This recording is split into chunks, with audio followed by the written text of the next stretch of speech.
முதல்வருக்கு வந்து ஒரு உண்மையான நிர்வாகத்தை நம்ம வழங்கணும். எங்கள் ஊரில் அப்படி ஒரு நிர்வாகம் இருந்த மாதிரி இல்லை. நிர்வாகம் வந்து நம்ம சில கணக்கு வழக்குகள் கேட்கும்போது வந்து கொடுக்கணும் அது தரல பதிலுங்க. உண்மையான முதல்வர், முதல் கிறிஸ்தவ ஊர் என்று அழைக்கப்பட்ட ஊர், தென்னிந்தியாவிலே முதல் இரத்த சாட்சியாகி மரித்த தாவீது சுந்தரானந்தார் உருவாக்கிய கிராமம்.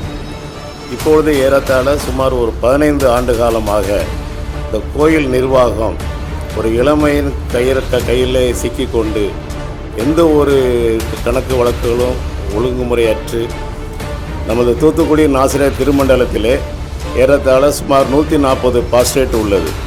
அதில் முதலூர் பாஸ்டேட்டுக்கு என்று கர்த்தர் ஒரு தனி பெருமையை கொடுத்திருக்கிறார். சரி, எதுலையுமே அதில் இன்வால்வ் பண்ண விட மாட்டேன்ட்டாங்க. எந்த கணக்கு வழக்கு எங்கிட்ட காட்டுறது இல்லை சொல்றது இல்லை. இப்படிதான் தனியாக போட்டோ போடணும், அவங்க செக் போடணும், எங்களை எடிட் பண்ணி போடணும். சுயநலம், ஃபுல் கரப்ஷன். ஆமா, over bill, duplicate bill, focus bill. இந்த காலத்துல நல்லதை சொல்றவங்களே நாட்டுல கொஞ்சம் பேர் தான்டா. தூத்துக்குடி நாசிரியர் திருமண்டலத்தில் தற்பொழுது தேர்தல் காலம். அடுத்த ஆட்சி யார் அமைக்கப் போகிறார்கள் என்பது பரபரத்து கிடைக்கிறது. இந்த சமயத்தில் நாம் ஒவ்வொரு ஊராக சென்று ஒவ்வொரு சேகரமாக சென்று மாற்றத்திற்கான மனிதர்களை தேடி வருகிறோம். இன்றைய நாளில் தூத்துக்குடி மாவட்டம் தென்கோடியில் உள்ள முதலூர் என்ற ஊருக்கு வந்திருக்கோம். இந்த முதலூர் என்பது பார்த்திங்கன்னா தாவீது சுந்தரனார் என்ற முதல் இரத்த சாட்சி மனிதர் மரித்து இந்த கிறிஸ்தவத்தை உயிர்ப்பித்த ஊர். முதலாவது இங்கு தான் சுவிசேஷம் அறிவிக்கப்பட்டது. எனவே இது முதலூர் என்று பெயர் பெறுகிறது. இன்றும் இங்கு கர்த்தரை உண்மையாக ஆராதிக்கின்ற ஒரு மிகப்பெரிய கூட்டமும் இருக்கிறது. முதலூர் என்பது இன்னொரு விஷயத்திலும் ஃபேமஸ். அல்வா, SJJ மற்றும் AJJ அல்வா உலக பிரசித்தி பெற்றது. உலகமெங்கும் இருக்கின்ற மக்கள் இதை சுவைத்து கொண்டிருக்கின்றனர். அதுபோல் இங்கு இருக்கின்ற ஆலயத்தின் மூலமாக கர்த்தரை நல்லவர் என்று ருசி பார்த்து கர்த்தருக்காக ஊழியம் செய்கின்ற நிறைய நபர்கள் எழும்பியிருக்கிறார்கள். இந்த திருமண்டல தேர்தலிலும் மாற்றத்திற்கான மனிதர்கள் வந்திருக்கிறார்கள். நமது பிரம்பு யூடியூப் சேனலுக்காக அவர்களை நேர்காணல் செய்ய இருக்கின்றோம். தற்பொழுது நம்முடன் இருப்பவர்கள் உண்மையான முதலூர் என்ற பெயரிலே உண்மை தேவனுக்கு நாங்கள் இதை ஒரு ஊழியமாக செய்ய வந்திருக்கிறோம் என்று இந்த முதலூரிலிருந்து மாற்றத்திற்கான மனிதர்களாக வந்திருக்கிறார்கள். நம்மோடு இருக்கிறவர்கள் அனைவரும் நல்லவர்கள். அவர்களுடைய சொந்த வேலை, சொந்த காரியங்களும் விட்டுவிட்டு இந்த ஆலயம் எங்களுடையது, இந்த மண் முதலூர், நாங்கள் நல்லவர்கள் எழும்பி இந்த ஊருக்கு மட்டுமல்ல இந்த திருமண்டலத்துக்கும் நல்லது செய்ய வந்திருக்கிறோம் என்று வந்திருக்கிறார்கள். உடன் இருப்பவர் திருவாளர் ஏதன்ராஜ் அவர்கள். என் பேர் அதன்ராஜ், அவங்க பேர் ஏதன்ராஜ். ஸோ இப்பொழுது அவர்களும் வந்து பார்த்திங்கன்னா one of the candidate, DC கேண்டிடேட்டுக்காக மாற்றத்திற்காக முதலூர் மண்ணில் நிற்கின்ற அன்பு சகோதரர் நம்மகிட்ட இருக்காங்க. இப்போ நம்மகிட்ட கேட்க போகிறோம். சொல்லுங்கள் பிரதர், இப்போ நம்முடைய நேயர்களுக்காக முதலூர் மண்ணில் என்ன மாற்றத்தை தேடி நீங்கள் வந்து நிற்கிறீங்க, நேயர்கள்ட்ட சொல்லுங்கள். மக்களோட விருப்பமே வந்து ஒரு புது மாற்றம் வேணும் தான்ட்டு மக்களே நினைக்கிறாங்க, நம்மக்கிட்டே சொல்கிறாங்க. இப்போ அதனால் வந்து நம்ம வந்து முதல்வருக்கு வந்து ஒரு உண்மையான நிர்வாகத்தை நம்ம வழங்கணும். இப்போது எங்கள் ஊரில் அப்படி ஒரு நிர்வாகம் இருந்த மாதிரி இல்லை. இப்போ இதுக்கு முன்னால் இருந்தது பொய்யான நிர்வாகம் வந்து நம்ம சில கணக்கு வழக்குகள் கேட்கும்போது வந்து கொடுக்கணும் அது தரல பதிலுங்க. சரி, அதனால் இப்போ நம்ம வந்து எல்லாருமே ஒரு நல்ல ஒரு உண்மையான முதலூர் அணி அப்படிங்கிற உங்களுடைய பேரே வந்து உண்மையான. ஆமாம், உண்மையான முதலூர். நம்ம முதலூர் மனிதன் பரிபூர்ண ஆசீர்வாதங்களை பெறுவான்னு சொல்லி வேதாகமும் சொல்லுது. கண்டிப்பாக ஆமாண்ணே. அப்போ உண்மையான மனிதர்களாக நீங்கள் வந்து என்ன பண்ணுறீங்க? சொல்லுங்கள், என்ன செய்ய போகிறீங்க முதல்ல? அதாவது வந்து பார்த்தீங்கன்னா உங்களுடைய நோக்கம் என்ன திட்டங்கள் வைத்திருக்கீங்க முதல்வரை முன்னேற்றுவதற்காக? முதல்ல வந்து நம்ம நிர்வாகம் வந்து நம்ம ஒரு நேர்மையுடனும் உண்மையுடனும் நம்ம வழங்குகிறோம். நம்மளோட உறுதிமொழியே வந்து அதுதான். ஓகே, நம்ம உண்மையாக இருந்தாலே நம்ம ஆண்டவர் ஆசீர்வாதத்தை தருவார். டிரான்ஸ்பரண்ட், எல்லாமே வெளிப்படைத்தன்மையாக இருக்கணும். காணிக்கையிலிருந்து ஆமாம், நன்கொடை நமக்கு வந்து அப்டேட் வந்து ஒரு இப்போ காணிக்கை, இப்போ இன்னைக்கு நம்ம காணிக்கைன்னா நாளைக்கே ஒரு அப்டேஷன் பண்ணணும், நாளைக்கே நோட்டீஸ் போர்டில் போடணும். இப்போ வெளியே இருக்கிற நம்ம ஊர் மக்களுக்கு வந்து நம்ம வாட்ஸ்அப், இப்போ எல்லாருக்கும் வாட்ஸ்அப் வந்து எல்லாரும் பார்க்க ஆரம்பிச்சிட்டாங்க. கண்டிப்பாக அந்த நம்ம வாட்ஸ்அப்பில் வந்து எல்லாத்தையும் நம்ம கணக்கு வழக்கில் வாட்ஸ்அப்லேயே நம்ம எல்லாரும் அனுப்புகிறோம். எல்லாமே எல்லாருக்கும் தெரியணும். நம்ம நிர்வாகம் வந்து ஒரு வெளிப்படையான உண்மையான நிர்வாகமாக இருக்கணும் தான் நம்மளோட உறுதிமொழி. அப்போ இதுக்கு முன்னால் வந்து காணிக்கிறதுலாம் வந்து வெளியில் போட மாட்டாங்களா? நோட்டீஸ் போர்டில் போடுவாங்க. ஆனால் அது நம்ம இப்போ அசன இதெல்லாம் வந்து நம்ம கேட்டு பல மாதங்கள் கழித்து தான் கணக்கே போடுறாங்க. ஓ சரி. கணக்கு அதுவும் சரியான ஒரு கணக்கு இல்லை. கடந்த முறை நிர்வாகத்தில் இருந்தது யார் இருந்தாங்க? கடந்த முறை இப்போது நானும் பிலோ 35 டிசியில் கேண்டிடேட்ல நின்று நான் ஜெயித்தேன். ஓ வெரி குட். சரி. அது சில ஒரு தவறுகளால் நான் வெளியே வந்துட்டேன். நானும் சில தவறுகளை கேட்டேன். ஓகே. அதில் வந்து கொஞ்சம் நீங்கள் வெளியில் தூக்கி எறியப்படுறீங்களா, நீங்களே வெளியில் வரீங்களா? முதல்ல தூக்கி எறிய போயிடுறேன். இருந்தாலும் நம்மளை சில இதுக்கு கூப்பிடுறாங்க. ஆனால் நான் அதில் கலந்துக்கல. நானாவே திரும்ப வெளியே வந்துட்டேன். ஏன்னா தப்பு நடக்கிற இடத்துல வந்து நம்ம இருக்கக்கூடாது. கண்டிப்பாக மனசாட்சிக்கு பயந்து நம்ம இருக்கணும்னு நானே வெளியே வந்தேன். ஒளிக்கும் இருளுக்கும் சம்பந்தம் தான் வேதாகம் சொல்லுது. ஆமாம், கண்டிப்பாக. அப்போ நீங்கள் ஒளியை நோக்கி வெளியில் வந்திருக்கீங்க. கண்டிப்பாக. நான் நல்ல விஷயம். சரி. இப்போ நீங்கள் வந்து தேர்ந்தெடுக்கப்பட்டால் தூய்மையான நிர்வாகம், வெளிப்படைத்தன்மையான நிர்வாகம், நேர்மையான உண்மையான நிர்வாகத்தை வழங்குவோம். அதை நீங்கள் வந்து உங்கள் முதல்வர் மக்களுக்கு நீங்கள் உறுதி அளிக்கிறீர்கள்? உறுதி அளிக்கிறேன். நிச்சயமாக. ஆமாம், சத்தியமாக. ஆமாம். Very good. தற்போது நம்மிடம் இருப்பவர் அண்ணன் ஜெயராஜ் அண்ணன். சென்னையில் இருந்தாலும் பார்த்தீங்கன்னா சொந்த மண்ணின் மேலே மிகுந்த பற்றும் பாசமும் கொண்ட ஒரு அண்ணன். அவர்களும் பார்த்தீங்கன்னா ஒரு தூய்மையான வெளிப்படையான தன்மை வேண்டும் என்று தேர்தல் களத்தில் இருக்கிறார்கள். இப்பொழுது அண்ணன் தன்னுடைய கருத்தை வெளிப்படுத்துவார்கள். இயேசுவின் நாமம் மகிமைப்படுவதாக. எனது சொந்த ஊர் இந்த முதலூர் கிராமம். முதலூர் கிராமம் உருவாகி ஏறத்தாழ 300 ஆண்டுகளுக்கு மேலாக ஆகிறது. முதல் கிறிஸ்தவ ஊர் என்று அழைக்கப்பட்ட ஊர். தென்னிந்தியாவிலே முதல் இரத்த சாட்சியாய் மரித்த தாவீது சுந்தரானந்தார் உருவாக்கிய கிராமம். இந்த கிராமத்தில் எங்களுடைய முன்னோர்கள், எங்களுடைய முற்பிதாக்கள், எங்களுடைய பெற்றோர்கள், எங்களுடைய உறவினர்கள் என இந்த ஆலயத்தை பராமரித்து வந்திருக்கிறார்கள். அந்த காலங்களில் எந்த ஒரு தவறுதலோ பழி வாங்குதலோ எந்த ஒரு காரியமும் நடந்ததில்லை. இப்பொழுது ஏறத்தாழ சுமார் ஒரு 15 ஆண்டு காலமாக இந்த கோயில் நிர்வாகம் ஒரு இளமையின் கையில் சிக்கிக்கொண்டு எந்த ஒரு கணக்கு வழக்குகளும் ஒழுங்குமுறையற்று ஏழைகளை நேசிக்காத, சபையை வந்து மற்றவர்களுக்கு உதவி செய்ய வேண்டும், ஆண்டவர் மற்றவர்களுக்கு நன்மை செய்யுங்கள், நன்மை செய்து கொண்டு இருந்தார் என்ற உணர்வுகளை அறிந்தும் அதற்கு இடம் கொடுக்காமல் அவர்களாகவே அவர்களுக்கு வேண்டியப்பட்டவர்கள் அல்லது அவர்களுக்கு உறுதுணையாக இருக்கிறவர்கள் என்று கையில் கொஞ்சம் பேரை வைத்துக்கொண்டு அவருடைய விருப்பத்தின்படி நிர்வாகத்தை நடத்தி கொண்டே இருக்கிறார்கள். இது மட்டுமல்லாமல் பெருமன்றத்திலே கூட அவர்களுடைய தேவைகள் அல்லது அவருடைய உறவினர்களுக்கு தேவைகள், அவருடைய நண்பர்களுக்கு தேவைகள் என்றுதான் அதுக்கு முக்கியத்துவம் கொடுக்கிறார்களே தவிர இந்த கிராமத்திற்கு என்ன வேண்டும், இந்த ஆலயத்திற்கு என்ன வேண்டும், இந்த ஆலயத்தின் மூலம் நாம் மற்றவர்களுக்கு எவ்வளவோ உதவி செய்வதற்கு வாய்ப்புகள் இருந்தும் அதை பெற்றுக்கொள்ள வேண்டும் என்ற எண்ணம் கிடையாது. நமது தூத்துக்குடி நாசிரியர் திருமண்டலத்திலே ஏறத்தாழ சுமார் 140 பாஸ்டேட் உள்ளது. அதில் முதலூர் பாஸ்டேட்டுக்கு என்று கர்த்தர் ஒரு தனிப்பெருமையை கொடுத்திருக்கிறார். ஒரு ஊழிய ஸ்தாபனம், மேலாண் மறை நாடு ஊழியம் என்று ஒரு ஸ்தாபனம் உருவாக்கப்பட்டு சாத்தூர் விருதுநகர் அருகிலே ஒரு ஸ்தாபனமாக இயங்கி கொண்டு அநேக கிறிஸ்துவை அறியாதவர்களுக்கு சுவிசேஷம் சொல்லி அவர்கள் கிறிஸ்துவை ஏற்றுக்கொண்டும் பின்பு அவர்களுக்கு அங்கே ஆலயங்கள் கட்டி கொடுக்கப்பட்டும் மிக வல்லமையாக அந்த ஊழியம் நடைபெற்று வருகிறது. ஆனால் அந்த ஊழியத்திற்கு சபையின் மூலமாக நேரடியாக எந்த உதவிகளும் கிடையாது. அங்கே ஊழியம் பார்ப்பவர்களுக்கென்று ஒரு சிலர் செய்கிற உதவிகளை வைத்து தான் அங்கே இருக்கிறவர்களுக்கு ஊதியம் கொடுக்கப்படுகிறதே தவிர அந்த ஊழியக்காரர்களுக்கு ஊதியம் கூட இந்த சபையிலேருந்து கொடுக்கப்படவில்லை. இப்போ நாங்கள் வந்து எங்களுடைய நோட்டீஸில் நாங்கள் அதை தெரியப்படுத்தியிருக்கிறோம். இந்த மாதிரி நாங்கள் பொறுப்புக்கு வந்தால் நாங்கள் அந்த அந்த இதெல்லாம் நம்ம ஏற்றுக்கொண்டு அதை நம்ம ஆலயத்தோடு இணைத்து இன்னும் சிறப்பாக இன்னும் அநேக ஊழியர்காரர்களை சேர்த்து கொண்டு அந்த பகுதியிலே அந்த ஊழியத்தை இன்னும் சிறப்பாக நடத்த வேண்டும் என்று எங்களுக்கு இருக்கிற வாஞ்சை, ஊர் மக்களுக்கு இருக்கிற வாஞ்சை, சபையார் வாஞ்சைகளை அறிந்து அதை நிறைவேற்ற வேண்டும் என்று ஒரு தீர்மானத்தோடு நாங்கள் உண்மையான முதல்வர் என்ற ஒரு அணியை உருவாக்கி, இதற்கு யாரும் தலைவர் கிடையாது, இதற்குடைய எஜமான் இயேசு கிறிஸ்து தான். இயேசு கிறிஸ்து மட்டும்தான் இதுக்கு தலைவர். அதனால் அந்த எண்ணம் கொண்டவர்களை அவர் இணைத்திருக்கிறார்.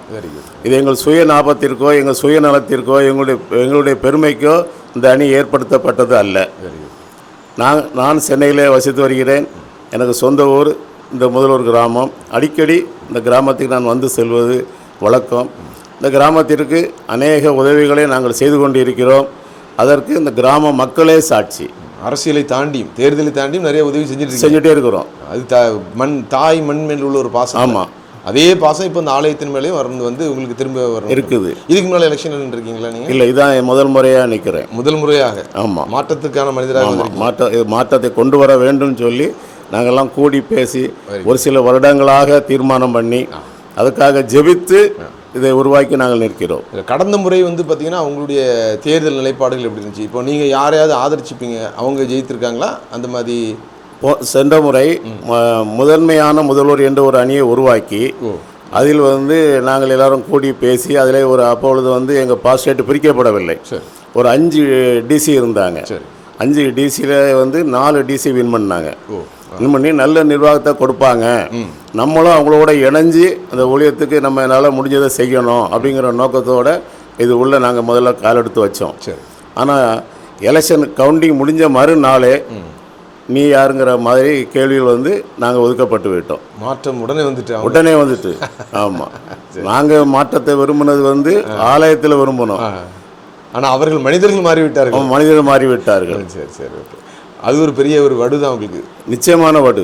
எதிர்பார்த்தது ஏமாற்றமே அப்படிங்கிற மாதிரி ஒரு வடு. அதனால தான் இந்த வாட்டி ஒரு வைராக்கியமாக எதுக்கு நம்ம அடுத்தவங்களுக்கு போய் நம்ம உழைச்சி அடுத்தவங்களுக்காக நம்ம ஏதாவது செஞ்சு பண்ணுறதை விட நாமே ஒரு குழுவாக இணைஞ்சிருவோம்னு சொல்லி தான் நாங்கள் உண்மையான முதல்வர் அப்படிங்கிற ஒரு அணியோடு நாங்கள் அணியை உருவாக்கி நாங்கள் நிற்கிறோம். அதாவது திருச்சபை விசுவாசிகள் எல்லாருமே வந்து ஒரு மாற்றம் தேவை. நாங்கள் யாரிடத்திலையும் எதையும் போய் கேட்க முடியவில்லை. ஏதாவது கேட்டால் நாங்கள் மிரட்டப்படுகிறோம், எங்களுக்கு பயங்கள் இருக்கிறது என்று எல்லாரும் அவரவர்கள் பாதிக்கப்பட்டவர்களாலும் ஒதுங்கி கொண்டே இருக்கிறார்கள். இப்போ அவருடைய விருப்பங்களை எல்லாம் நாங்கள் கேட்டு அறிந்து அவருடைய பயத்தை போக்க வேண்டும். அவர்களோடு திருச்சபையில் இணைந்து எல்லா காரியங்களையும் நிறைவேற்ற வேண்டும்.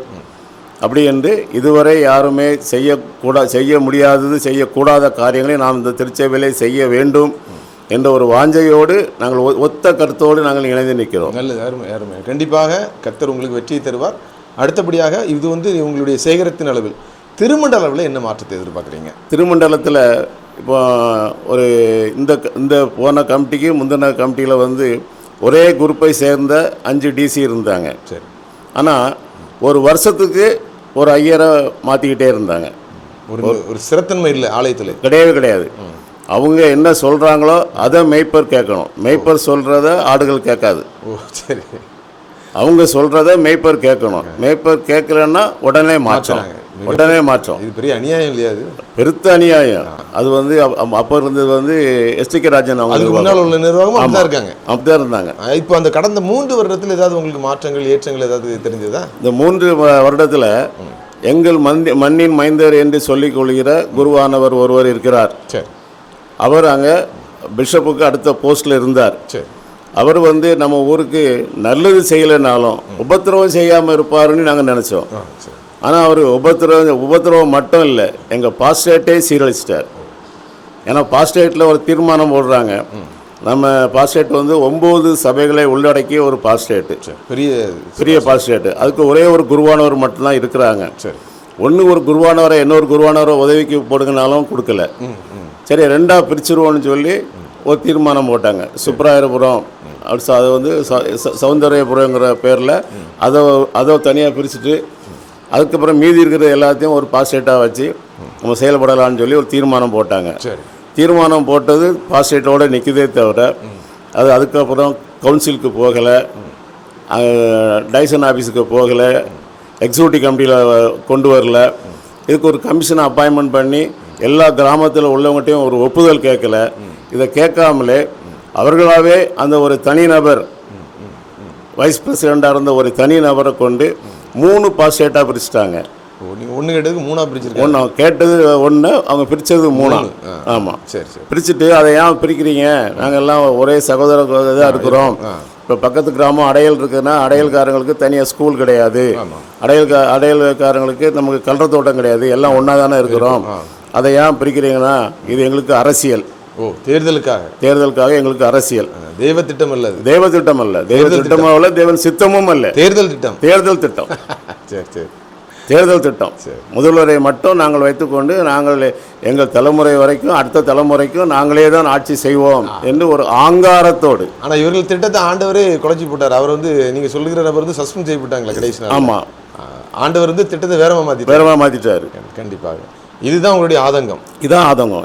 மற்றவர்களை நம்பி ஏமாந்தாச்சு, இனிமேல் நம்ம என்ன பண்ணுவோம், ஏமாறக்கூடாது என்று நாங்கள் விழித்துக் கொண்டோம். திருமண்டல லெவலில் நீங்கள் மாற்றத்தை விரும்புறீங்க. நிச்சயமாக மாற்றத்தை விரும்புகிறோம். 2 அணியினரும் கிட்டத்தட்ட 21 வருடங்களுக்கு மேலே இருந்திருக்காங்க. எங்கேயும் மாற்றங்கள் வரல, ஒன்றும் வரல. அதனால் மாற்றத்துக்கான மதில்கள் மேலே மாற்றமும் வரல, ஒரு உதவியும் வரல, ஏற்றமும் வரல, மாற்றமும் வரல. அதனால உதவியும் வரல. அதாவது எங்களுக்கு எவ்வளவோ உதவிகள் செய்யலாம், எந்த உதவியுமே அவங்க செய்யலை. ஒவ்வொரு பாஸ்டேட்லையும் இதே பிரச்சனை இருக்குது. கண்டிப்பாக உங்களுடைய எண்ணம் ஈடேறும், நிறைவேறும் என்று எங்களுடைய நேயர்கள் சார்பாகவும் திருமண்டல் மக்கள் சார்பாகவும் கேட்டுக்கொள்கிறோம்.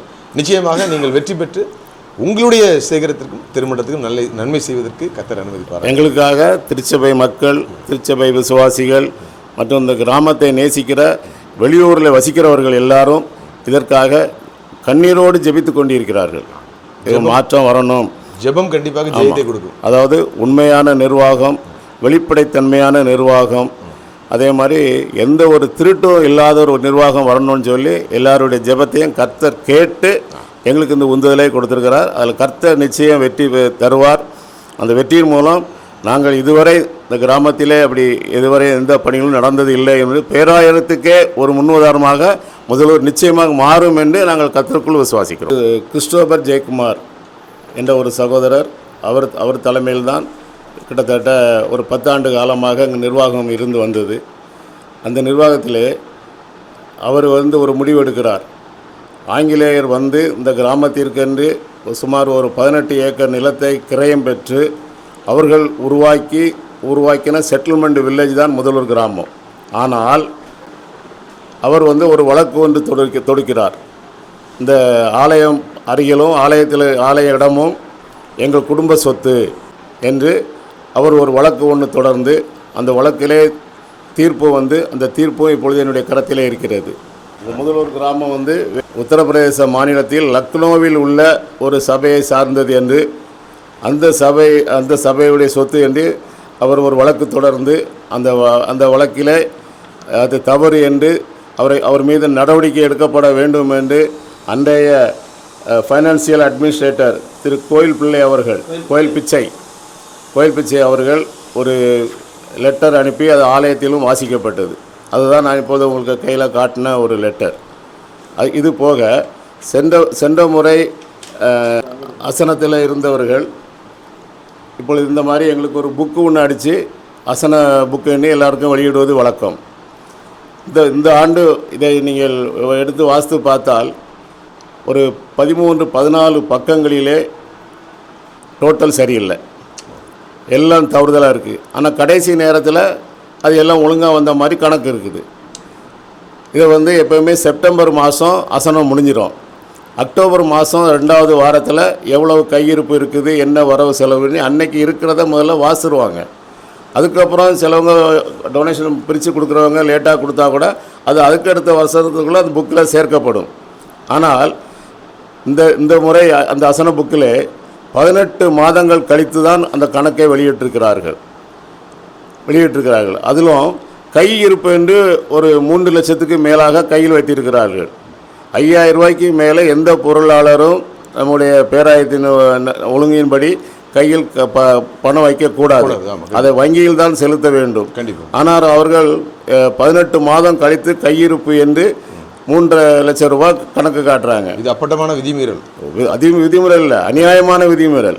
கண்டிப்பாக. அதுவும் இல்லாமல் இது அங்கே மேலேருந்து டைசிஷன்லேருந்து யாருமே கேட்கலையா? இல்லை, நாங்கள் அதுக்கு புகார் அளித்தோம். சரி, ஜட்ஜி போட்டிருக்கிற ஜோதிமணி ஐயா அவங்கள்ட்ட இந்த மாதிரி நாங்கள் ஒரு புகார் கொடுத்து இந்த மாதிரி இந்த கணக்குகளை கொஞ்சம் ஆடிட் செய்கிறதுக்கு நீங்கள் நம்ம பேராய லெவலில் உள்ள ஆடிட்டர் வேண்டாம், நீங்கள் தனிப்பட்ட முறையில் வெளியே உள்ள ஒரு ஆடிட்டரை அப்பாயின்மெண்ட் பண்ணுங்கள், அந்த செலவை நாங்களே ஏற்றுக்கிடுறோம், நீங்கள் இது ஆடிட் பண்ணுங்கள். எங்களுக்கு அந்த ஆலய பூரணப்பு கமிட்டின்னு ஒன்று வச்சு இந்த ஆலயத்துக்கு கிட்டத்தட்ட 1.5 கோடி ரூபா கலெக்ஷன் பண்ணாங்க. இன்னும் நிறைய பேர் ப்ராமிஸ் பண்ணியிருக்கிறாங்க. ஆனால் இது வரைக்கும் அதோடைய கணக்கு வெளிப்படைத்தன்மையாக இல்லை. பொருளாளர்னு ஒருத்தர் இருக்கிறாரு, ஆனால் அவருக்கு கம்ப்யூட்டருக்கும் அதுக்கும் சம்மந்தமே கிடையாது. ஆனால் அவர் கையில் கம்ப்யூட்டர் சீட்டை குத்திட்டு எங்கிட்ட காட்டுறாரு.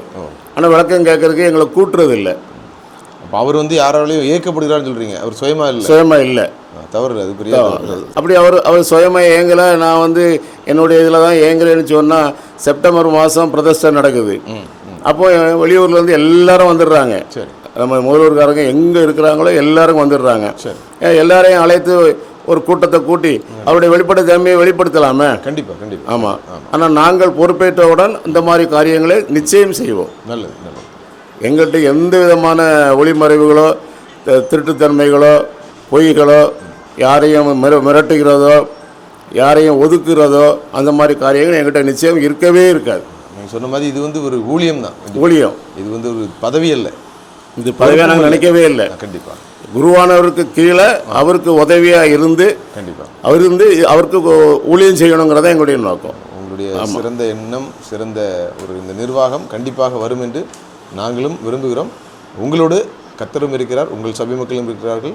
நிச்சயமாக வெற்றி உங்களை தேடி விரைவில் வரும். நம்முடன் இருப்பவர்கள் திருமதி பெர்சி சுந்தர் அவர்களும் பார்த்திங்கன்னா முதலூர், உண்மையான முதலூர் என்ற அணியில் வந்து பார்த்திங்கன்னா ஒரு வேட்பாளராக களம் இறங்கி இருக்கிறார்கள். வணக்கங்க, சொல்லுங்கள். நீங்கள் நான் போன தடவை டிசி மெம்பருக்கு நின்று வெற்றி பெற்று எல்லாரோட அதிக வாக்குகள் பெற்று வெற்றி பெற்றேன், 100 ஓட்டு வித்தியாசத்தில். அப்போ நாங்கள் டிஎஸ்எஃப் அணியும் எஸ்டிகே அணியும் சேர்ந்து தான் இருந்தோம்.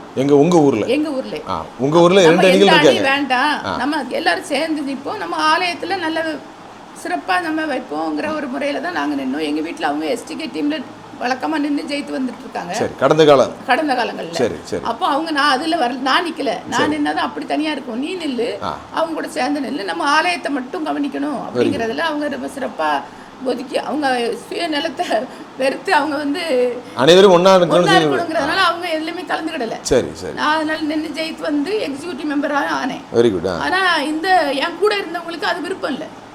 என்ன உயர்ந்த ஸ்தானத்தில் வச்சு பார்க்க அவங்க விருப்பம் இல்லை. அந்த இதுக்கு ஒரு போட்டி. சரி சரி.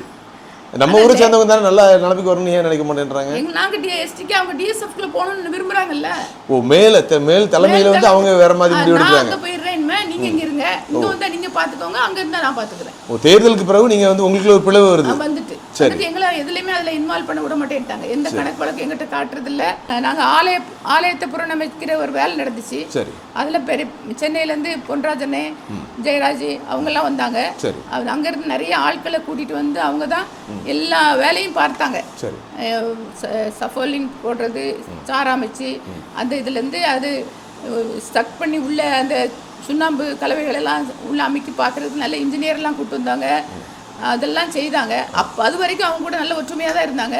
கடைசியில் கணக்கு முடிக்கிற நேரத்தில் அவங்களை கூப்பிடலை. கணக்கு முடித்தா உண்மையான கணக்கு கொடுக்க வேண்டியிருக்கோம்ல, என்னன்னு தெரியல எனக்கு. கணக்கு முடிக்கிற நேரத்தில் அவங்கள கூப்பிடல, அது தவறான ரொம்ப தவறான ஒரு காரியம். அவங்கள வச்சு கணக்கு பிடிச்சிட்டு நிறைய லட்சங்கள் நமக்கு மிச்சம். கண்டிப்பா அவங்க வெளிப்படைத்தன்மையை அவங்க விரும்பல. நம்ம செய்தோம், நம்ம ஒரு 4-5 பேர் சேர்ந்துட்டு நமக்கு தான் தனியா போட்டோ போடணும், அவங்களை சேர்க்க கூடாது, எங்களை எடிட் பண்ணி போடணும். சுயநலம், பொதுநலத்தை மறந்துட்டு சுயநலத்துக்கு போயிட்டாங்க. அதனால நாங்க அதுல இருந்து வெளியே வந்துட்டோம். அப்புறம் எங்க வீட்டுல அவங்களுக்கு ஒரு டிசி பதவி கொடுத்தாங்க. சிப்பையா எது கொடுத்தாங்கன்னா எக்ஸிக்யூட்டிவ் மெம்பரா நான் இருக்கிறதுனால எனக்கு நான் கேட்டேன், ஐயாட்ட நான் கேட்டேன், நான் என்னை கூட்டு வர வைக்கணும் வேணும் இல்லையா, அதனால அவங்க கொடுங்கன்னு கொடுத்துட்டாங்க. அது இவங்களுக்கு பிடிக்கல. முதல் ஸ்டார்டிங் அதான், இவன் சும்மா தானே இருந்தான், எதுக்கு டிசி வாங்கினா அப்படின்னு. நீங்க சொல்றது 2021 காலகட்டங்கள், அந்த தேர்தல் முடிஞ்ச காலகட்டங்கள், அந்த நாள்ல இருந்தே வெளியே வந்தாச்சு. ஆனா இப்ப வந்து பார்த்தா நாமினேஷன் டிசி ஆயிடுறாங்க. ஆமா, தனிப்பட்ட முறையில நான் உபவாச கூட்டத்தை நடத்துறது கேட்டேன் ஐயாட்ட. அதை நான் நடத்திட்டு இருக்கேன். அதையுமே அதை என் கையிலேருந்து வாங்குறதுக்கு ரொம்ப ட்ரை பண்ணாங்க. நான் வந்து நீங்கள் ஆலயத்துலேருந்து எடுத்து செய்தாலும் நீங்கள் அசன கமிட்டி செய்வீங்க அல்லது எல்சிஎஃப் செய்வீங்க, இப்படி தான் நீங்கள் கணக்கு வைப்பீங்க. இது நான் 12 நபரை மாதம் ஒவ்வொரு நபராக பார்த்து 12 மாதம் 12 நபரை எடுத்து நான் செய்துட்டு இருக்கேன். இதில் உங்களுக்கு என்ன கஷ்டம் இருக்குது? நான் யார்ட்டையும் பணம் கேட்கலையே உங்கள்கிட்ட. நான் தனிப்பட்ட முறையில் தான் உங்களுக்கு ஆள் கொண்டு வந்து அசன நடத்திட்டு இருக்கோம். எந்த பிரச்சனையும் இல்லை, எல்லாரும் சிறப்பாக சாப்பிட்டு சிறப்பாக போகிறாங்களே, என்ன பிரச்சனை பிறகு அமைதியாக இருக்காங்க. மாதம் அந்த கணக்கு ஐயாட்ட காமிச்சு தேர்தலில் நின்று வெற்றி பெற்ற பிறகு என்ன செய்ய போறீங்க? முதல்ல சிறப்பான நிர்வாகம் வேணும். உள்ள பணத்தை ஆலயத்துல எண்ணி ஆலயத்தில் உள்ள பீரோல வைக்கணும். Very good. அடுத்த வீடுகளுக்கு கொண்டு போற விளக்கம் முதல்ல மாறணும். அப்ப இப்ப வீட்டுக்கு கொண்டு போறாங்களா? எல்லாரும் வீட்டுக்கு தான், அவங்கவுங்க வீட்டுக்கு கொண்டு போயிருவாங்க. மிக தவறான விஷயம் இல்லையா அது? ஆலயத்துல பீரோல வைக்கணும், கூட்டணும், பேங்குக்கு போகணும், கையில எவ்வளவு இருக்கணுமோ அது மட்டும் தான் இருக்கணும். அப்படி ஒரு ஒழுங்கு வேணும். அதை நான் ரொம்ப விரும்புறேன். சரி, எல்லாருடைய விருப்பமும் அதுதான். இப்போ உங்கள் முதலூரில் 3 அணிகள் நிற்கிறீங்க அப்படி தானே? 3 பேர். 3 பேருமே பார்த்தீங்கன்னா ஏற்கனவே நிர்வாகத்தில் இருந்தவங்க தான். நீங்கள் வந்து அப்போ தான் மேலே, அதாவது இப்போ வந்து உங்கள் சேகரத்தை தாண்டி மேலே வந்து பார்த்தீங்கன்னா ஆல்ரெடி வந்து 2 டீம் தான் இருக்காங்கன்னு சொல்கிறாங்க. இந்த தடவை வந்து பார்த்தீங்கன்னா மிகப்பெரிய ஒரு மாற்றம் வரணும்னு எல்லாரும் விரும்புகிறாங்க. அது குறித்து உங்களுடைய கருத்து சொல்லுங்களேன். அதாவது தெரியும் உங்களுக்கு எஸ்டிகே ராஜன் ஒரு டீமு, டிஎஸ்எஃப். எஸ்டிகே ராஜன் ரொம்ப காலங்களாக இருந்தாங்க. இப்போ வந்து கடந்த 3 வருஷமாக டிஎஸ்எஃப் மாற்றுவான்னு சொல்லி தான் கொண்டு வந்தாங்க. இப்போ அவர்கள் மேலே நிறைய பிரச்சனை. ஆமாம், இப்போ வந்து இன்னொரு அணி வந்து அந்த அணி ஒழுங்கா எப்படி நிர்வாகத்தை அமைப்பாங்கன்னு நம்ம நம்பிக்கணும். நம்பிக்கை தான் வாழ்க்கை. அது இன்னொரு அணினி ஒன்று புதுசாக உருவாகி வந்துச்சுன்னா அவங்கள ஆதரிக்கணும். Very good, very good. ஒரு சுத்திகரிப்பு உண்டாகணுங்கிறத எங்களுடைய நீண்ட நாள் ஜெபம். அவங்கள ஆதரிக்கணுங்கிறத எங்களுடைய பிரதான நோக்கம். நல்லது, நல்லது. இப்போ யாரும் எழும்பி வரல, ஆனால் அதுக்கு உண்டான சில விதைகள் அங்கங்கே போடப்பட்டிருக்குது. அப்படிங்கிற சூழ்நிலையில் இந்த 2 பேரில் யார் நீ பார்த்தா எஸ்டிகே ராஜன் எவ்வளவோ மேல். என் பேர் ஜான் ராஜநாயகம். முதலூர் பாஸ்டேட் கமிட்டி எலெக்ஷனில் மெம்பராக போட்டிடுறேன். ஒரு போன 4 வருஷத்துக்கு முன்னால் எல்லாரும் சேர்ந்து நின்று எடுத்து ஒரு எலெக்ஷனில் வெற்றி பெற்று உள்ள நல்ல ஒரு நிர்வாகத்தை கொடுக்கறதுக்காக உள்ளே போனோம். முதல் வருஷம் அசனம் நடந்து அருமையான நிர்வாகம். 13 லட்சம் ரூபாய்க்கு அதிகமாக மிச்சம் மீதி பணம் வந்துச்சுது. அந்த அசனம் முடிஞ்ச பிறகு நடந்த மீட்டிங்கில் அந்த 13 லட்சம் ரூபா நமக்கு மீதியான பணம் வந்திருக்குது. நமக்கு அசன கமிட்டிக்கு கையிருப்பு ஃபண்டு மேக்சிமம் ஒரு 5 லட்சம் ரூபா போதும். மீதி ஒரு 8 லட்சம் ரூபாய்க்கு மேலாண்மை நாட்டு ஊழியத்தில் ஏதோ ஒரு ப்ராஜெக்டை எடுத்து செய்து கொடுங்க, இந்த மீதியான துணிக்கைகளை கொண்டு ஒரு ஊழியத்தை செய்வோம்னு சொல்லிட்டு எவ்வளவோ வலியுறுத்தி பார்த்தேன். ஆனால் அதுக்கு முழு எதிர்ப்பு தெரிவித்தது அந்த அசன கமிட்டி ட்ரெஸரர் பாய்க்கராஜ் சார்.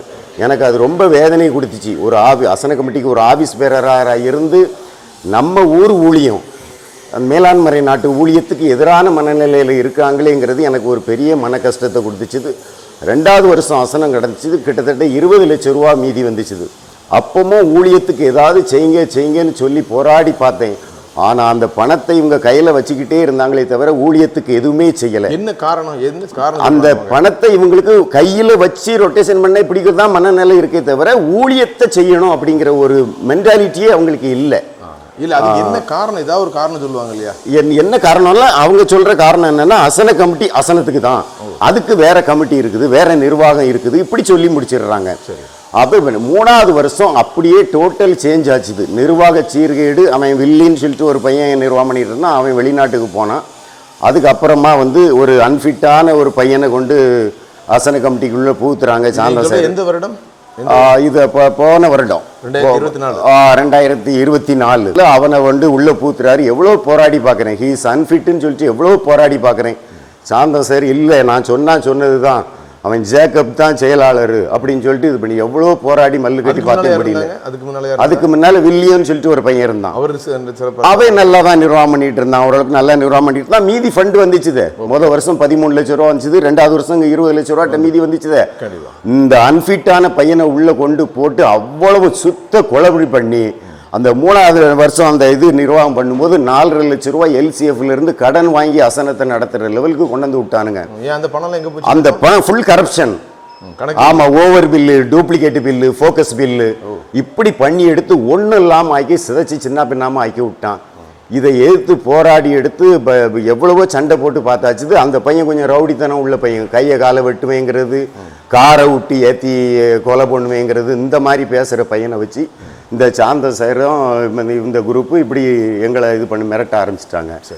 அப்புறமா இந்த எல்சிஎஃப்ல நடந்த விஷயத்த சொல்கிறீங்களுங்க. முதல் வருஷம் எல்சிஎஃப் நடந்துட்டு இருக்கும்போது இந்த கேரள் ரவுண்டு போகிறாங்க.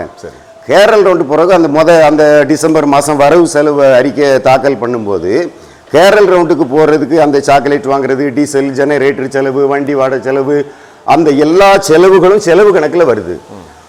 வரவு கணக்கில் அந்த காணிக்கை ரூபா வர மாட்டேங்குது. அப்போ இதை நான் கொஸ்டின் பண்ணுறேன். அந்த இவ்வளவு செலவு கேரள் ரவுண்டு போனதுக்குரிய செலவு இவ்வளவு எழுதுறீங்களே, வரவு என்னாச்சுது? இங்கே இல்லையே, எழுத்துல இல்லையே அப்படின்னா இல்லை, அதுக்கு துணி எடுத்து கொடுத்தாச்சுது. அப்போ நீங்கள் என்ன செலவு பண்ணுறீங்களோ அந்த பில்லை வைங்க. அந்த காணிக்கை ரூபா 1.5 லட்சம் வந்துச்சா 2 லட்சம் வந்துச்சா அப்படிங்கிறத இங்கே என்ட்ரி போடுங்க. Every one should be written and recorded. இப்படியே நான் கமிட்டியில் பதிவு பண்ணுறேன். ஆனால் இவங்க அந்த வருஷம் சரின்றது, அடுத்த வருஷமும் அதே தவறு. இப்போ கூட போய் எல்சிஎஃப் ரெக்கார்டை எடுத்து பாருங்க. அந்த இது கேரள் ரவுண்டு போன பண வரவு எதுவுமே அதில் இருக்காது. அது நேரடியாக பாய்க்கராசனுடைய பாக்கெட்டுக்கு போகுது. இதை இப்போ எதிர்த்து போராடி பார்த்தாச்சு முடியலை. அப்புறமா ஒரு 4 ரூம் இருக்குது, பழைய காலத்து முன்னால் கட்டி விட்ட ரூம், அதை வாடகை கொடுவாங்க பண்டிகை காலங்களில், அது லாட்ஜி ரூம் மாதிரி. அந்த ரூம்களுக்கான அந்த செலவு இந்த செலவு எல்லா செலவுகளும் எல்சிஎஃப் செலவு கணக்கில் வருது. அந்த ரூம் வாடகைக்கு விட்ட ரூபா வர மாட்டேங்குது. இப்படி அந்த செலவுகளை மட்டும்தான் எழுதுறாங்களே தவிர வரவுகளை கணக்கில் கொண்டு வர மாட்டேங்கிறாங்க. அப்புறம் கல்ற தோட்டத்தில் உள்ள அந்த விறகுகள் மரத்தெல்லாம் வெட்டினதாக ஒரு 10,000 12,000 கணக்கில் எழுதி பணத்தை எடுக்காங்க. ஆனால் அந்த வெட்டின விறகு என்னாச்சு அந்த கணக்கு வர மாட்டேங்குது. இப்படி கம்ப்ளீட்டாக பணம் குளறுபடி, பணம் சிதைவு. அது போராடி தான் நாங்கள் அருமையான இப்போ ஒரு உண்மையான முதல்வர்னு சொல்லிட்டு ஒரு டீம் ஆரம்பிச்சிருக்கிறோம். எங்களுக்கு பிரதான நோக்கம் என்னன்னா காணிக்க பணம், ஏழை மக்களின் காணிக்க பணம், கண்ணீரோட விதைக்கிற பணம். ஒரு ரூபா கூட இதுல வீணா போகக்கூடாது. இங்க உள்ள தேவைகள் சந்திக்கப்படணும். மீதியான துணிக்கைகளை கொண்டு மேலாண்மை நாட்டு ஊழியம் சிறப்பா செய்யப்படணும். இதுதான் எங்களுடைய பிரதான நோக்கம். நாங்க ஆண்டவருடைய கிருபையால கண்டிப்பா நிர்வாகத்துக்கு வருவோங்கிற நம்பிக்கை இருக்குது. ஒரு ரூபா கூட நாங்க வீண் விரயம் பண்ண மாட்டோம். ஃபோக்கஸ் பில்லோ டூப்ளிகேட் பில்லோ எந்த ஒரு பில்லோ நாங்க வைக்க மாட்டோம். அருமையான உண்மையான பண விஷயத்துல 100% உண்மையான ஒரு நிர்வாகத்தை கொடுப்போம். இந்த ஊழியம் எங்களுக்கு சிறப்பா நடக்கணும். இந்த ஒரு நோக்கத்தில் நாங்க செயல்படுவோம். ஆண்டவர் எங்களுக்கு வெற்றியை தருவார்னு சொல்லிட்டு நம்புறோம். எங்களுக்கு இருக்கிற குருவானவர் ரெவரண்ட் செல்வன் மகாராஜன் அவர்கள். இதற்கு முன்பாக இருந்தவர்கள் ஏசுடியான் துரைசாமி அவர்கள். ஒரு ஆயர் பணியாற்ற வந்தால் குறைந்தது 4 ஆண்டுகள் நிச்சயமாக எங்களோடு இருப்பார்கள். ஒரு வேலை, ஏதாவது ஒரு வேலை நிமித்தம் ஒரு ஆண்டு அவர்களுக்கு கூட்டி கொடுக்கலாம், இல்லை 4 ஆண்டுகள் கழித்தவுடன் அவர்களை மாற்றி விடுவது நம்ம பேராயத்தின் வழக்கம். ஆனால் ஏசுடியான் துரைசாமி ஐயர் அவர்கள் இருக்கும் பொழுது எங்களுடைய ஆலய பூர்ணமைப்பு வேலை நடந்து கொண்டிருக்கிறது. இந்த வேலையை நாங்கள் செய்யும்படி சென்னையில் இருந்து வெளிநாட்டு பொருட்களை கொண்டு வந்து இந்த ஆலயத்தை பூர்ணமைப்பு செய்ய வேண்டும் என்ற ஒரு வாஞ்சையோடு நாங்கள் இணைந்து இந்த காரியத்தை செய்தோம். அந்த வேலை முற்று பெறாமல் இருக்கிற வேளையிலே நாங்கள் போய் அன்றைக்கு பொறுப்பிலே இருந்த எங்கள் மண்ணின் மைந்தர் அவரை நேரில் பார்த்தோம், தொலைபேசியில் பார்த்தோம், பேசுகிறோம்.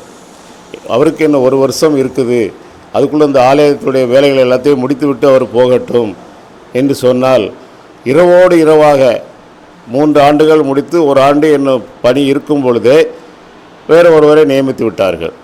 அதனால் நாங்கள் அந்த ஒப்பந்தம் செய்த கான்ட்ராக்ட்காரர் பழிவாங்கப்பட்டார். அவர் ஒரு கிறிஸ்தவர், ஒரு நல்ல மனிதர். இன்றைக்கு வரைக்கும் அவருடைய சொந்த பொருட்களை இவர்கள் இன்னும் அவருக்கு ஒப்படைக்கவும் இல்லை, அவருக்கு கணக்கு முடிக்கவும் இல்லை. அது என்ன என்று கேட்பதற்கு இங்கே இந்த கமிட்டியில் யாருக்கும் நாதியும் இல்லை. இப்படி ஒரே பழிவாங்க வேண்டும், தன்னுடைய சுயங்கள் நிறைவேற வேண்டும். ஒரே ஒரு நபர் தாளாளராக இருக்கணும், கப் சர்வராக இருக்கணும், பாஸ்டேட்டில் செக்ரட்டரியாக இருக்கணும், மினிஸ்ட்ரல் கமிட்டியில் இருக்கணும், கவர்னிங் போர்டில் இருக்கணும், ஸ்கூல் பேரண்ட்ஸ் அசோசியேஷனில் இருக்கணும். இது எல்லாமே ஒரே நபர் அனுபவிக்க வேண்டும். அதே போல் அவர் பேராயத்தின் மூலம் கிடைக்கிற நன்மைகள் சொந்த சகோதரியின் மகனுக்கு கிடைக்க வேண்டும், சகோதரனுடைய குடும்பத்துக்கு கிடைக்க வேண்டும், அல்லது அவங்களோடு இருக்கிறவர்களுக்கு கிடைக்க வேண்டும். மற்றவர்கள் எல்லாருக்கும் உங்களுக்கு இதை செய்து தருகிறோம், எங்களை விட்டு நீங்கள் சென்று விட்டால் நாங்கள் இதை செய்ய முடியாது என்று ஆசை காட்டி இன்று வரை அவர்களை செயல்பட விடாமல், அவர்களை கேள்வி கேட்க விடாமல், அவருடைய தேவைகளை அறிந்து, அவருடைய பலவீனங்களை அறிந்து அவர்கள் மிரட்டப்பட்டு அவர்களோடு இருக்கிறார்கள். பள்ளியின் தாளாளராக எனக்கு சம்பந்தார், நமது ஊர் மண்ணின் மைந்தர் அவர் இஸ்ரவேல் பொன்ராஜ். இந்த முதலூர் கிராமத்துக்கும் சுற்றி இருக்கிற எல்லா கிராமத்துக்கும் மிகவும் பரிச்சயமானவர், எல்லாரையும் நேசிக்கக்கூடியவர், எல்லா பாஸ்டேட்டையும் நேசிக்கக்கூடியவர். அவர்களை போட்டால் அவர்கள் தன்னுடைய சொந்த செலவில் இருந்து பள்ளிக்கு செலவு செய்வார்கள், இன்னும் பள்ளியை முன்மாதிரியாக கொண்டு வருவார்கள் என்று தெரிந்தும் நாங்கள் கேட்டுக்கொண்டும் இல்லை, அந்த பதவி எனக்கு தான் வேண்டும் என்று எங்கள் ஊர் மண்ணின் மைந்தர் தமிழ்ச்செல்வன் ஐவாலை வைத்து தனக்கு பெற்றுக்கொண்டார். இப்போ நம்ம சொல்கிறது அதுதான், ஒருவருக்கு ஒரு பதவி தான். ஆமாம், அந்த கொள்கை திருமண்டலத்தையும் வரணும், சேகரங்களையும் வரணும். நிச்சயமாக அப்படி இருந்தால் மட்டும் தான் என்ன பண்ணுவோம், வெளிப்படையான நிர்வாகமும் இருக்கும், கொடுக்க முடியும், அனைவருக்கும் வாய்ப்புகள் கிடைக்கும். நீங்கள் சொல்கிற மாதிரி பார்த்தீங்கன்னா நன்மைகள் நிறைய கிடைக்கும். ஆமாம், எல்லாருக்கும் ஒவ்வொருத்தருக்கும் ஒரு தாளந்தை கர்த்தர் கொடுத்திருக்கிறார். கண்டிப்பாக அந்த தாளந்து உள்ளவர்களை அந்தந்த தாளந்து எடுத்து பயன்படுத்தணுமே தவிர அவர்களை முடக்கி விடக்கூடாது. இதுதான் எங்களுடைய ஆதங்கம். நல்லது, நல்லது. கண்டிப்பாக உங்களுடைய சிறப்பான இந்த யோசனைகள் நிச்சயமாக நிறைவேறும் என்று நாங்கள் நம்புகிறோம். என்னுடைய பெயர் கோயில்துறை, எம்புதூர் சேகரத்தை சேர்ந்தவன். எம்புதூர் சேகரத்திலிருந்து இந்த ஆண்டு ஒருமனதாக போட்டியின்றி டிசி மெம்பராக தேர்ந்தெடுக்கப்பட்டுள்ளேன். முதலாவது நமது தூத்துக்குடி நாசிரியர் திருமடல் மக்கள் சார்பாகவும் உங்களுக்கு எங்களுடைய வாழ்த்துக்களை தெரிவித்துக் கொள்கிறோனே. என்னுடைய மனதிலும் எங்களுடைய அடையல் சபையின் மக்களுடைய ஒரு பெரிய மனஸ்தாபம் என்னவென்றால், நாங்கள் அடையல் முதல்வர் என்பது ஒரு பிரிக்கப்பட முடியாத ஒரு கிராமம். ஆனால் கடந்த ஆண்டு முதல்வரோட தான் முதல்ல இருக்கீங்க. முதல்வர் தான் இருக்கிறோம். சரி.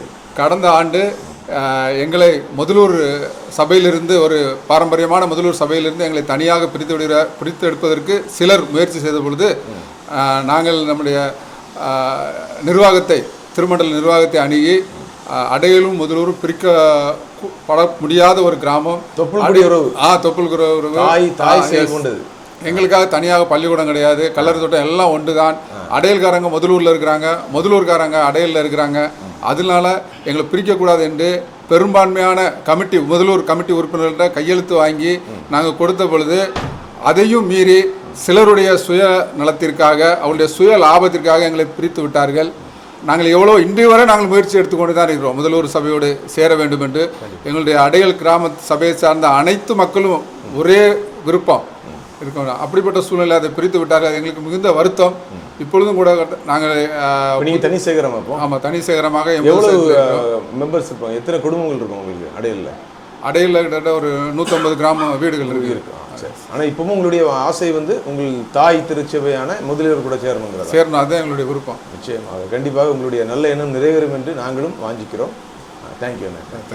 நண்பர்களே, நேயர்களே, இவ்வளவு நேரமும் நாம் கேட்டது உண்மையான முதலூர் என்ற பெயரிலே ஆண்டவருடைய ஊழியத்தை உற்சாகமாக செய்ய வேண்டும் என்று வந்திருக்கின்ற நமது அன்பு சகோதர சகோதரிக்கு நம்ம பேசணும். நிச்சயமாக இதை கேட்ட நீங்களும் கடந்த கால தவறுகளை மீண்டும் செய்ய அனுமதிக்கக்கூடாது. அதுபோல் புதியவர்களுக்கு வாய்ப்பு கொடுக்க வேண்டும். புதியவர்கள், நான் ஏற்கனவே சொன்னது போல், புதிய திராட்சரசம் பந்தி பரிமாறுவதற்கு எப்பவுமே இனிமையாக இருக்கும். எனவே இந்த நிர்வாகம் ஆட்சியில் வர வேண்டும். திருமணத்தில் ஒரு மாற்றம் பெற வேண்டும் என்றால் மக்கள் மனதிலும் மாற்றம் வர வேண்டும். அப்படி என்றால்தான் முதலூரிலும் நமது திருமணத்திலும் ஏற்றம் வரும். இந்த நல்ல நபர்களை உங்கள் மூலமாக உங்களுக்காக சந்தித்தது மிகுந்த மகிழ்ச்சி. வரும் தேர்தலில் இவர்களை நீங்கள் வெற்றி பெற செய்ய வேண்டும். அதுதான் அனைவரின் வாஞ்சை. இவ்வளவு நேரம் பொறுமையாக பார்த்த உங்கள் அனைவருக்கும் யூடியூப் சார்பாக மனமார்ந்த நன்றியை தெரிவித்துக் கொள்கிறோம். ஜெய கிறிஸ்து முன் செல்கிறார், ஜெயமாக நடத்திடுவார். ஜெய கிறிஸ்து முன் செல்கிறார், ஜெயமாக நடத்திடுவார். ஜெய கீதங்கள் நாம் பாடியே ஜெய கொடியும் ஏற்றிடுவோம். ஜெயம்